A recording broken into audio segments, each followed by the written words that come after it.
नमस्कार, स्वागत है आपका हमारे चैनल पर। मैं हूं आपके साथ शिप्रा सैनी और मेरे साथ है अंजलि। बिहार विधानसभा चुनाव जिसको लेकर लगातार जो सियासी सरगर्मियां हैं वो बढ़ रही हैं और 6 नवंबर को पहले चरण का मतदान बिहार में होना है, जिसके लिए आज चुनाव प्रचार थम चुका है। यानी बिहार में पहले चरण में जो 121 सीटों पर मतदान होना है, उन 121 सीटों पर जनता की सोच क्या है जब वो चुनाव के लिए जाएंगे, मतदान करने के लिए जाएंगे, किन मुद्दों पर वहां पर वोटिंग होगी, किस तरफ जनता का रुख हो सकता है, एनडीए वर्सेस महागठबंधन किसका पलड़ा भारी रहेगा, इन्हीं तमाम मुद्दों पर हम जो है आपके साथ अपनी राय साझा करेंगे। हम डिस्कस करेंगे कि आखिर क्या कुछ बिहार में इस पहले चरण के मतदान में हो सकता है, किससे कितना फायदा होगा। अब तक जो चुनावी रैलियां हुई हैं, अब तक जो बयानों का दौर जो सियासी हमले अब तक हुए हैं, उनको लेकर जो है कहीं ना कहीं एक तरीके से हम बातचीत करने वाले हैं। तो अंजलि, स्वागत है आपका। जिस तरीके से बिहार में पहले चरण का मतदान 121 सीटें, 18 जिले हैं और उनमें से क्या लगता है कि क्या प्रमुख मुद्दे इस बार के जो है चुनाव में हो सकते हैं, बिहार में जनता का रुख किस तरफ हो सकता है, यही जो प्रमुख चीजें हैं वो चल रही हैं। शिप्रा, देखिए, एक जो टर्म जो इस पूरे चुनाव प्रचार के दौरान गूंजा वो था जंगल राज। हाँ। क्योंकि प्रधानमंत्री नरेंद्र मोदी से लेकर गृह मंत्री अमित शाह, सीएम योगी, जेपी नड्डा, तमाम जो बीजेपी के बड़े वरिष्ठ नेता जो है जिन्होंने भी चुनाव की रैलियां की, जनसभाएं की, उन्होंने जंगल राज पर काफी ज्यादा जोर दिया। उन्होंने हमेशा इस चीज को एक बहुत थिन लाइन के साथ डिफाइन किया कि एनडीए के शासन में किस तरीके से बिहार बदला है, जंगल राज के वक्त में किस तरीके से बिहार का हाल था। दूसरा एक अहम मुद्दा जो मुझे लगता है वो रहा, वो घुसपैठ का मुद्दा रहा, क्योंकि सभी नेताओं ने अपने बयानों में घुसपैठ के मुद्दे पर भी काफी ज्यादा जो फोकस है किया है। साथ ही साथ मुझे लगता है रोजगार भी एक बहुत अहम मुद्दा रहा है, क्योंकि विपक्ष इस मामले को लेकर क्वेश्चन करती रही है कि आपकी सरकार इतने लंबे समय से है लेकिन बिहार के लोगों को बाहर जाना पड़ता है, नौकरी नहीं है, काम नहीं है। तो जैसा कि उनका मैनिफेस्टो भी रहा इस बार, तो उस पर में भी रोजगार पर भी उन्होंने काफी ज्यादा फोकस जो है रखा है। तो मुझे लगता है कि कई सारे अहम फैक्टर्स हैं इस बार, जैसे घुसपैठ का मुद्दा है, जंगल राज का मुद्दा है, रोजगार का मुद्दा है, महिला सशक्तिकरण का मुद्दा है, और इन मुद्दों पर एनडीए ने जो है मजबूती बना रखी है। और उसके बाद जब बिहार का चुनाव होता है तो जातीय समीकरण भी एक बहुत बड़ा मुद्दा रहता है। तो ऐसे में तो मैं आपसे भी जानना चाहूंगी कि जो मैनिफेस्टो है, जो बीजेपी का जो घोषणा पत्र है, उसका भी कितना असर जो है इस पहले चरण के मतदान पर दिखेगा। तो आपने घोषणा पत्र की बात की और मैं घोषणा पत्र को लेकर यही कहूंगी कि जिस तरीके से घोषणा पत्र जारी हुए और उसके बाद जो वार पलटवार का दौर चला कि आपने हमें कॉपी कर लिया और आपने हमें कॉपी कर लिया, इस तरीके की जो है बयानबाजी चली। लेकिन यहाँ पर अगर मैं एनडीए के घोषणा पत्र की बात करूं तो उसमें कई प्रमुख चीजें हैं महिलाओं के लिए स्पेशली, क्योंकि बिहार की आधी आबादी मतलब महिलाएं वहां की, और महिलाओं का वोट किस तरफ जाएगा इसको लेकर कहीं ना कहीं बहुत ज्यादा चर्चा हो रही है। तो महिलाएं 1 करोड़ लखपति दीदी और 2 लाख रुपए सहायता का ऐलान जो है वो एनडीए की तरफ से किया गया है, और मिशन करोड़पति ये लक्ष्य रखा गया है एक तरीके से, यानी महिलाओं को सशक्त करना, ये कहीं ना कहीं फोकस जो है एनडीए के इस घोषणा पत्र में है।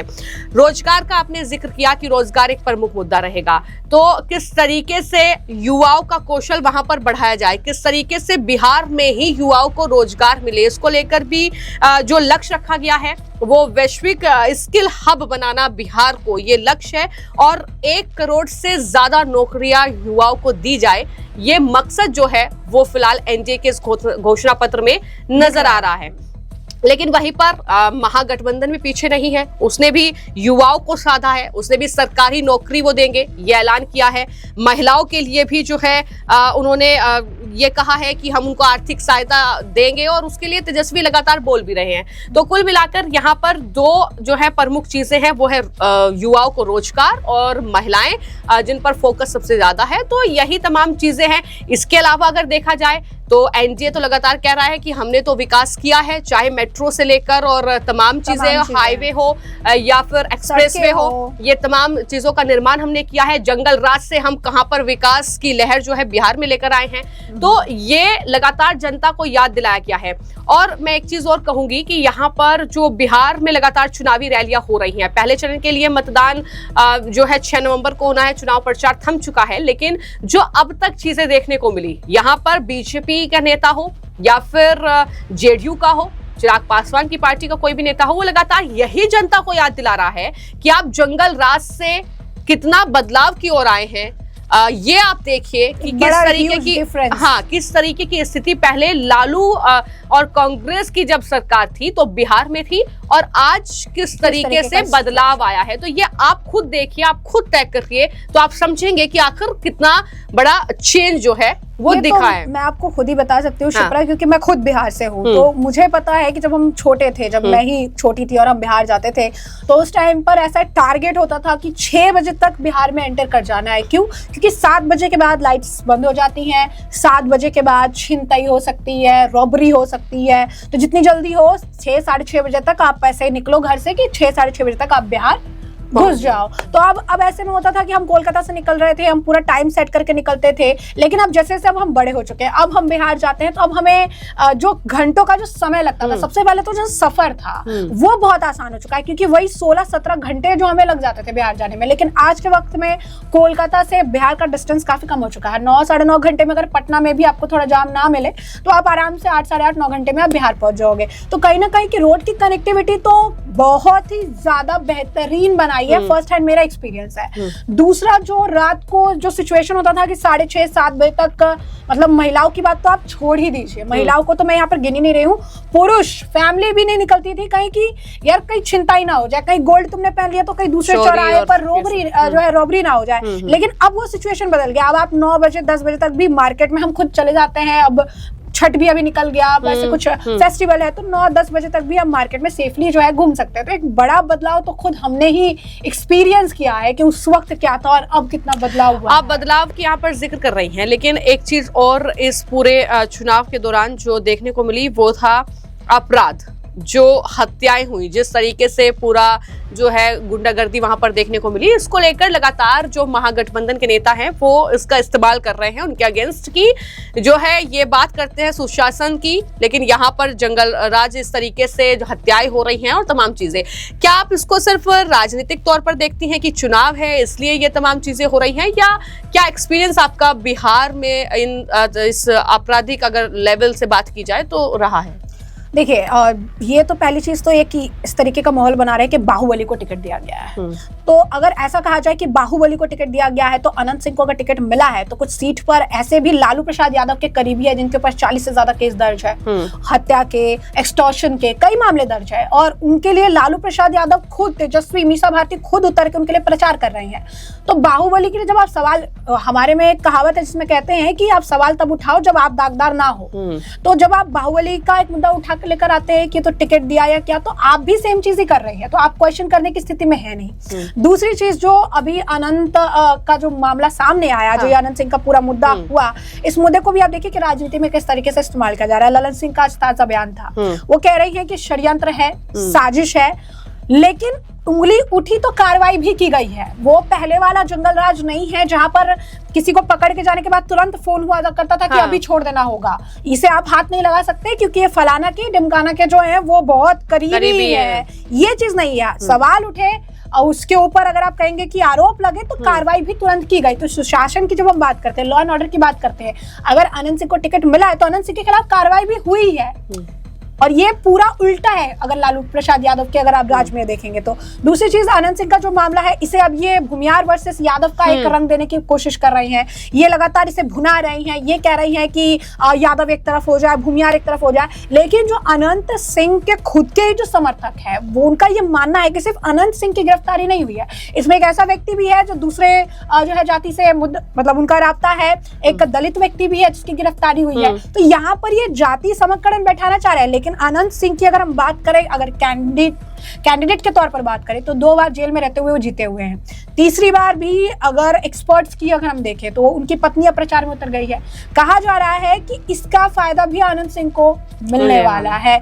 तो कहीं ना कहीं जिस मामले की जांच चल रही है, जिसे लेकर पुलिस खुद कह रही है कि अभी हम पूरा निष्कर्ष निकाल रहे हैं, तो उससे ही आपने पहले ही उसे डिक्लेयर कर दिया कि नहीं इसने ही गलती की है, इसने क्योंकि वो कैंडिडेट है एक पार्टी की तरफ से, इसलिए आपने पहले ही उसका वर्डिक्ट दे दिया। लेकिन जिसके ऊपर ऑलरेडी जो व्यक्ति जेल जा चुका है, 40 केस रजिस्टर्ड है, जो कि लंबा समय जो है जेल में काट कर आया है उन अपराधों को लेकर जिसके लिए जो है उसे सजा मिली है, लेकिन उसे आप टिकट दे रहे हैं। तो ये तो बड़ा मतलब कहे कि सवाल उठाना है तो हम सही हैं और दूसरे गलत है वाला हिसाब जो है इस वक्त चल रहा है। और महागठबंधन का हाल तो आप देख ही रही है, भाई भाई एक साथ नहीं है, तो फिर ये बिहार को एक साथ कैसे लेकर चलेंगे, ये बहुत बड़ा एक मुद्दा मुझे लगता रहा है। भाई भाई का आपने जिक्र किया क्योंकि हम लगातार देख रहे हैं कि जो है लालू परिवार में बहुत बड़ी एक तरीके से फूट पड़ चुकी है और तेज प्रताप वर्सेस तेजस्वी यादव वहां पर हो गया है।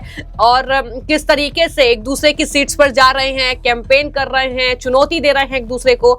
और फर्स्ट फेज में अगर मैं बात करूं तो जो रघुपुर सीट है, यानी जहां पर तेजस्वी यादव का जो गढ़ माना जाता है, तेजस्वी यादव वहां से चुनाव भी लड़ रहे हैं और वहां पर तेज प्रताप जाकर जो है कैंपेन कर रहे हैं, चुनौती दे रहे हैं कि यहां से हमारे ही कैंडिडेट जो है जीतेंगे।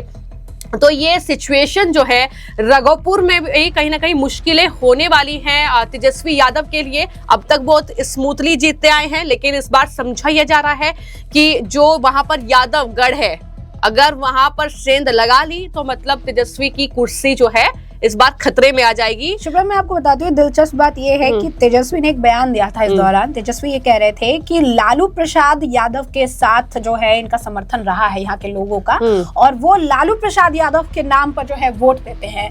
तो यहाँ पर तो दोनों बेटे लालू प्रसाद यादव के ही हैं, एक बड़ा बेटा एक छोटा बेटा। तो आखिर ये वोटर अगर बटेंगे तो ये कैसे बटेंगे, ये बड़ा सवाल है, क्योंकि तेजस्वी अपने भाई का नाम ले नहीं रहे हैं। तेज प्रताप तेजस्वी का नाम लेकर डायरेक्ट टारगेट करते हैं, कहते हैं दूध मुहा बच्चा है, अभी दूध के दांत नहीं टूटे हैं और उसे हार देखना पड़ेगा, बहुत सारे बयान देता है। लेकिन तेजस्वी सेफ खेल रहे हैं, तेजस्वी नाम नहीं लेता। लेकिन तेजस्वी ये कहते हैं कि ये लालू प्रसाद यादव का ये जो है वोट बैंक है, लालू प्रसाद यादव के नाम पर जो है यहाँ पर लोग वोट देते हैं। तो इस बार 2 बेटे ही आमने सामने, मतलब वही सिचुएशन है कि किस पे भरोसा करेगी वहाँ की जनता और कंफ्यूजन, किसको असली हीरो मानेगी, तो वो सिचुएशन वहाँ पर अब बन रही है। मुझे लग रहा है एनडीए को यहाँ पर फायदा हो जाएगा, क्योंकि 2 भाइयों की लड़ाई है, दोनों यादव वर्सेस यादव चला रहे हैं। यहाँ पर एक ऐसा कैंडिडेट होगा जो यहाँ से कहीं ना कहीं निकाल कर ले जाएगा। ठीक है।